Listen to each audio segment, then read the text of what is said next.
Tonight, Memphis leaders are pushing for more monitoring and enforcement of short-term rentals. This comes after several incidents at short-term rental properties ended in gunfire. Action News 5's Imani Williams joining us live from downtown. And Imani, what did City Council discuss today?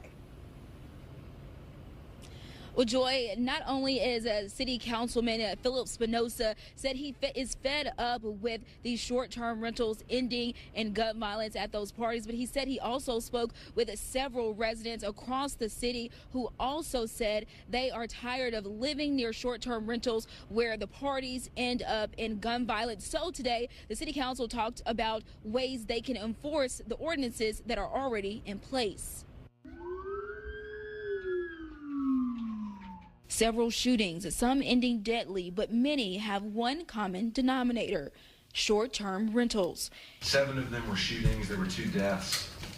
4 of them were meetings that happened within 72 hours in the neighborhoods where I went. So I'm sick of this. In just the past 6 months, Action News 5 reported on several shootings at short-term rentals, 2 ending deadly. He started shouting to get down, and I was on the phone with 911 as those 70 plus shots were going off. Tuesday, the Memphis City Council discussed how to hold short-term rental property owners to a standard that keeps residents and visitors safe.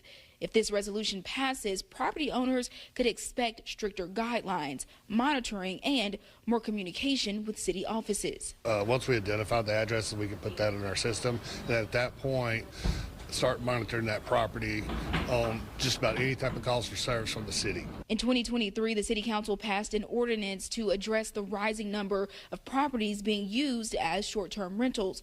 According to presenters at the council meeting, 90% of short-term rental properties in Memphis do not have a permit.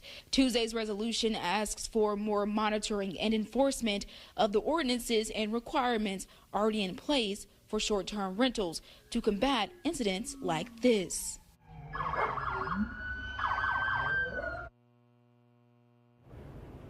So the resolution that was proposed today, it did go down to full city council with a favorable recommendation, but there is already a group within city government that's working on scraping the internet to find out what listings, short-term rental listings, are already in Memphis so they can get a handle on that.